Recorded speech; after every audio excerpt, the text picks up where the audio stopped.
اكتشفت من ضمن الرسائل اللي جايه لي كتير قوي مؤخرا بالذات على الانستجرام ان في طلبه مدرسه كتير جدا مرتبطه اليومين دول. يعني دي كانت معلومه بالنسبه لي، يعني كانت مايند بلوينج كده، ان طالب في مدرسه مرتبط. ده بالنسبه لي كده ميتافيزيكس. فعايز افهم هل حصل طفره؟ يعني انا مواليد 89، جيل الثمانينات والتسعينات ده تحت باطي وانا ماشي على طول، يعني وبنعرف بعض، يعني نشوف بعض كده نعرف بعض، ان في كسره كده بنبقى فاهمين بعض. الجيل بقى بتاع المدرسه اليومين دول اللي هو مواليد 2000 مثلا 2010، مش عارف ازاي حد مواليد 2010، يعني بالنسبه لي الرقم ده اصلا ما علينا. مرتبطين ازاي؟ يعني فكره ان انت مرتبط في السن ده، اولا هل انت مصروفك بيكفيك؟ اصل انت معنى ان انت مرتبط ان انت في واحده معاك انت بتصرف عليها وهي كمان بتجيب لك هدايا وسربرايز بارتيز وشغل المحن ده. فهل انت مصروفك بيكفيك انا ايام ما كنت في المدرسه كنت باخد المصروف اليوم بيومه اللي هو يكفيني اجيب سندوتش جبنه وشمعدان وارجع فاضي. يعني كان بابا بيميك شور ان ما يفوتش حاجه غير دول. انا كنت بعيش بالعيديه، يعني انا ثروتي كلها لو كان في ثروه كانت بالعيديه اللي برضو بابا كان بياخدها يحوشها لي. انا ايام المدرسه كنا بنبدل السندوتشات مع، يعني كان زميلي في الفصل يعني اللي قاعد جنبي، انا النهارده معايا لانشون بجبنه، انت معاك ايه؟ معاك حلاوه؟ طب تيجي نبدل النهارده عشان ادوقها اعرف طعمها. احنا كنا في وضع في كرايسس اقتصاديه ايام المدرسه، فكان مصروفك على قد مدرستك، ترجع البيت خلاص انت في البيت الثلاجه مليانه تروح تطفح اللي موجود.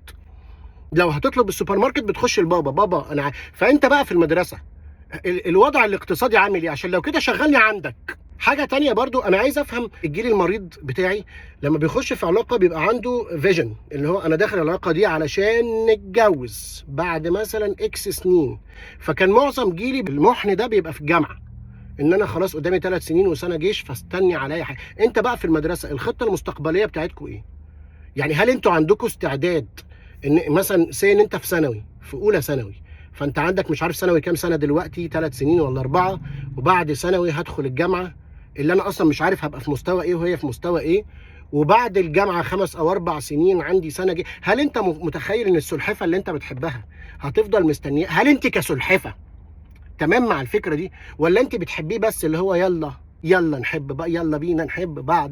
عايز افهم جوه هنا بيحصل ايه، لان انا عملت اسك على الانستجرام امبارح، فكل المسجز اللي جايه لي من مجاريح، بعدين بلاقي المجاريح دول في مدرسه بحبه وهو قاعد جنبي في الفصل وسيبنا بعض فمش عارف اعمل. نعم. طب معلش برضو، ومش انتقاص لسنكم والله، انتوا بتموفوا اون ازاي؟ يعني انا وانا طفل كان بابا لما يهزقني او حاجه تجرحني بفتح سبيستون، والله انا اتفرج على انا واخي دلوقتي. انتوا بتعملوا ايه؟ انت بقى هو سابك بتموف اون، حضرتك بتعمل، انت بتموفي اون، بتتفرجي على قناه ايه دلوقتي اليومين دول؟ في نيكلوديان. بتعملوا ايه؟ انا بتموف اون ازاي؟ يعني انا ايام الجامعه حتى لما كنت بفسخ ولا بسيب ولا بتاع كنت بموف اون، بقعد اسمع تامر عاشور، كان هو ده الموف. انتوا عندكم ايه الموف اون في مدرسه؟ طب انتوا شفتوا بعض بلبس مثلا غير اليونيفورم بتاع المدرسه في الخروجات؟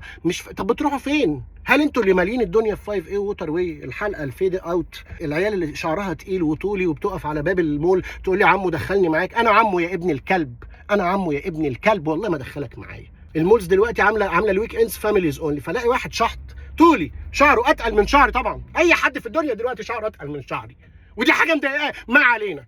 يقول لي عمو دخلني معاك، انا بقى داخل مع مراتي، يقول لي عم الدبب يا ابن الكلب يا غبي.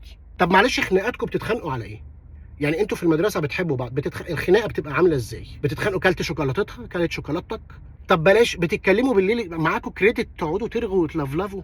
انا ايام المدرسه كنا بنرن على بعض، اللي هو انا رنه روحت رنتين هنزل لك ده ايامنا. انتوا بتعملوا ايه؟ انتوا بتجيبوا الوضع الاقتصادي عامل ازاي؟ وبعدين بلاقي الاهالي عارفه ان عيالها بتحب في المدرسه، فحضرتك كأم من جيلي او من الجيل الاكبر مني متقبله الفكره دي ازاي؟ ولا انت مش فاهمه زيي؟ الاسبوع اللي فات واحد صاحبي اخوه الصغير اسمه يوسف ده مع احترامي لهذه الفئه العمريه عنده 14 سنه.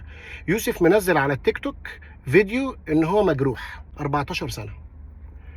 حضرتك الجرح في 14 سنه اسمه تروما، ده اللي انا فاهمه. وبعدين كاتب في الستوري ان ما تديش من عمرك لحد ولا من وقتك ولا من مجهودك واشتغل على نفسك. عمرك ايه؟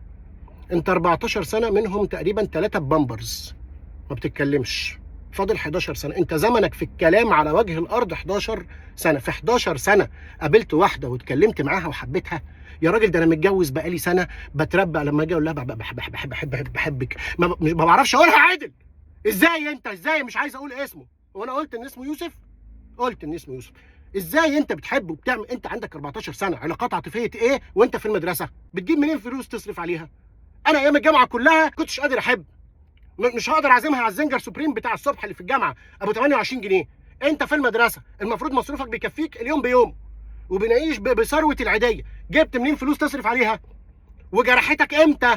انتوا بقالكم 11 سنه بتتكلموا اصلا امتى جرحت؟ طب عملت ايه تجرحك بيه وانت في المدرسه؟ خانتك؟ عملت ايه عشان تجرحك وتحس ان انت بتضيع عمرك، على تفني عمرك، زهره شبابك اللي انت اصلا ما دخلتوش لسه؟ يعني هو الشباب من بعد ال 14 اكيد، فانت افنيت زهره مع طفولتك. في حاجه غلط في الاتجاهات. انا بقى صاحبي بقى قاعد بيقلب كف على كف، بقينا قاعدين على القهوه بنعمل كده، الواد حب واتحب وساب، وصاحبي اخوك كبير اللي هو قدي ما اتجوزش، خاطب لسه، كان بيكلمني عايز يشتري سخان ميه، بيدور على سخان 50 لتر مش لاقي. فاهمين احنا فين؟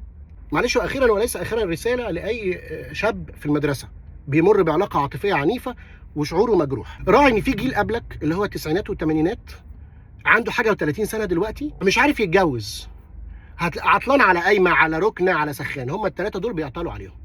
فحضرتك بتنزل فيديوهات وبتبعت لي انا كبلوجر تقول لي ان انت مجروح وان انت في واحده جرحتك، وواحده، وانتوا كلكم في مدرسه، انت فاهم جرحتوا امتى؟ انتوا كلكم في مدرسه لسه بتبنوا جسمكم وبتهدموا علاقاتكم، وفي واحد شحط عنده 30 سنه ظهره وجعه بيحط موف مش عارف يحب ويتحب. حتى البنات اللي من الجيل بتاعنا متربنين خلاص، يعني كل واحده فيهم اتخزوقت بتاع 3 4 مرات. ريح راجع. امال اغنيه بهاء سلطان الجديده دي نجحت ليه؟ قاعده عاديه، مكالمه بتسال فيها عليا، عارف اللي انت بتعمله كل يوم، هما مش احنا جيلنا مش لاقيها، وانت بتحب وتتحب وتسيب وتتساب وتعمل وانت لسه في المدرسه. ما هو حتى العلاقات العاطفيه ليها سن نبدا منه، زي رخصه السواقه بتاعت العربيه. ما تلخبطولناش بقى الثوابت، احنا جيلنا اقسم بالله متربن. انا اعرف ناس بقت ماشيه تسند على الحيطه كده مش قادر يسلك طوله، والدنيا برد وظهرنا وجعنا وحاطين موف، وانت باعت لي ان انت عندك 14 سنه بتمر بعلاقه عاطفيه بايظه، انت متخيل؟